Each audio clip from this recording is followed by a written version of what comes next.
క్వాలిటీలో కనపడలేదని తక్కువగా చూసుకొని యేసుక్రీస్తుని అప్పగించినట్టు మనం చూస్తుంటాం. అనేక విషయాలు ఏంటంటే మనం యేసుక్రీస్తు యోధా మన లక్షణాలు ఏంటంటే ధనాపేక్ష కలిగి ఉన్నాడట. రెండు, ఆయన ఎవరో ఖచ్చితంగా తెలుసుకోలేకపోయాడు. మూడు, ఆయనలో రెండు, ఒకటి ధనాపేక్ష కలిగి ఉన్నాడు. రెండు, ఆయన ఎవరో పూర్తిగా తెలుసుకున్న లేకపోయాడు. తర్వాత సాతాను కలిగించినట్టు ఆలోచించి బయటపడలేకపోయాడు. బయటపడగా యేసుక్రీస్తు వారికి ఆయన అప్పగించినట్టు చూద్దాం. ఒకసారి దేవుడు ఆయన కోసం మాట్లాడతాడు.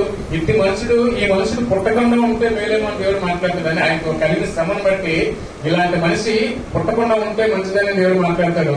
నా యొక్క నాతో పాటు రొట్టె నా పాపంలో చేయబెట్టి తిన్నవాడే నన్ను పట్టించడానికి మడమెత్తి ముందుకు వస్తాను దేవుడు మాట్లాడుతున్నాడండి. అంటే యోధా లేఖనాలు నెరవేరాడు. నా కీర్తన 49 చెప్పినట్టు ఆయన లేఖనాల్లో ఉంది ఆయన అప్పగించాలని.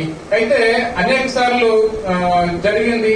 ఆయన ప్రభుత్వం అయిపోయిన తర్వాత నువ్వే అప్పగిస్తాను మాట్లాడినప్పుడు, నేనా ఉన్నప్పుడు యేసుక్రీస్తు నువ్వే అని క్లియర్ గా చెప్పేస్తారు. అప్పుడు ఏంటంటే ఆయన క్లియర్ గా దారి తెలుసుకున్నాయి. అంటే యేసుక్రీస్తు కూడా తెలుసుకొని నేను అప్పగిస్తానని. అలాగే ఆయన అప్పగించిన తర్వాత ప్రాయశ్చిత్తం పడే అవకాశం వచ్చిందండి. అప్పగించారు. ఆ 2 రోజులు ఆయన అప్పగించిన తర్వాత ఇతనికి మనసులో గనిబులు చెదిరిపోయి, పిచ్చెక్కిపోయి, బుర్రంతా పాడైపోయి, ఎందుకు తీసుకున్నాను ఇంత శ్రేష్టమైన మనిషిని ఎందుకు అప్పగించాను అంటే ఆ పట్టుకెళ్ళ 30 నాణాలు ఆ ప్రధాన యాజకులకి రాజుల దగ్గర పట్టుకెళ్ళి ఇచ్చేసినప్పుడు అది నీ ప్రేమ, నీ పాపాన్ని నువ్వు చూసి లెక్క చూసుకున్న తప్ప నాకు సంబంధం లేదు, ఆ డబ్బు వద్దని చెప్పి వాళ్ళు కూడా వద్దన్నప్పుడు ఆ 30 వెండి నాణాలు ఆ మందిరంలో ఆ గృహంలో పరిచేసి ఇతను పిచ్చెక్కిపోయి ఒలివల చెట్టుకి ఉరేసుకొని, అంటే ఆయన చనిపోయిన దానికి కాన్ఫ్లిక్ట్ ఉంది. ఆయన ఒకటి ఉరేస్తున్నారని, రెండు పైనుంచి పడిపోయినప్పుడు కడుపులోంచి పేగులు బయటకు వచ్చి చనిపోయారని, ఏంటి నిర్ధారణ కాలేదు. కానీ ఆయన చనిపోయి, అయితే అక్కడ మనం గమనించాల్సిన విషయంగా నువ్వు తప్పు చేసావు కానీ పేతురు తప్పు చేశాడు, ముమ్మారం కొక్కాడు, కానీ ప్రాయశ్చిత్తం పొందాడు. అయ్యా నేను ఇంత పెద్ద దేవుడి కోసం ఇలా మాట్లాడానని ప్రాయశ్చిత్తం పొంది దేవుని యొక్క కృప మళ్లీ పొందుకొని ఆయన 2వ రాకలో లేదు పరిశుద్ధులుగా ఆయన 12 మంది శిష్యులు ఆయన పరలోకంలో కలుసుకున్నారు. అయితే యోధ ఏం చేశాడంటే ఆయన తొందరపాటుకి ఒకే తప్పు చేశాడు, ఆయన అప్పగించాడు.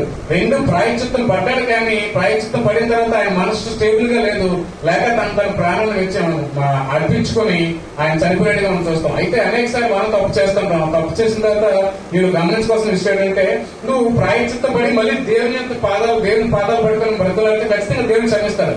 ఈ రోజున ఇస్కరియోతు యోధ కూడా పరలోకంలో ఉండేవాడేమో, కానీ ఆయన స్థానంలో ఈయన చనిపోయిన తర్వాత 12వ శిష్యుడికి భక్తి అనే ఆయన తీసుకున్నారట. అది కీర్తనలో రాయబడి ఉంటది. ఒకరికి జీతాన్ని కోల్పోతాడట. ఆ రకంగానే ఇస్కరియోతు యోధ కూడా యేసుక్రీస్తు శిష్యు బృందం తప్పించబడి కొత్తగా ఒక శిష్యుని చేర్చుకుని జరుగుతుంది. అయితే మన జీవితంలో అనేక సార్లు యేసుక్రీస్తు మనం కూడా అమ్మేస్తూ ఉంటాం. అట్టి రీతిగా కలగకుండా నీకు కలిగి ఉన్న దాన్ని బట్టి నువ్వు సంతోషపడకుండా దేవుడు ఏం మాట్లాడుతున్నాడా వాక్యాంశాలు విని వాక్యం చెప్తున్నదో చేస్తూ ఒకసారి నీకు వచ్చిన ఆలోచన నువ్వు అనాలిసిస్ చేసుకుంటూ ధనంలో కూడా పరిగెట్టకుండా, లోకాశంలో కూడా పరిగెట్టకుండా నీకు కలిగిన దాన్ని బట్టి అనేక సార్లు మనం చర్చెస్ లో మనం వాడబడుతున్నామనే భ్రమలో పడిపోయి సాతాను గారి దగ్గర అయిపోతుంటాం. లేదా మనకు చిన్న ఆశీర్వాదం వచ్చినప్పుడు ఆ ఆశీర్వాదాన్ని బట్టి మనం పెద్దగా ఆలోచించుకొని దేవుడిని దూరం అయిపోతుంటాం. దేవుడు ఈ రోజు మన యోధాన్ని మన ముందుకు ఎందుకు తీసుకొచ్చారంటే, యోధా లాంటి ఏ లక్షణం మనం కలిగి ఉండకుండా దేవునిలో నిలకడగా ఉండమని ఈ రాత్రికాల సమయంలో మరోసారి విజ్ఞప్తి చేసుకుంటూ సెలవు తీసుకుంటాం.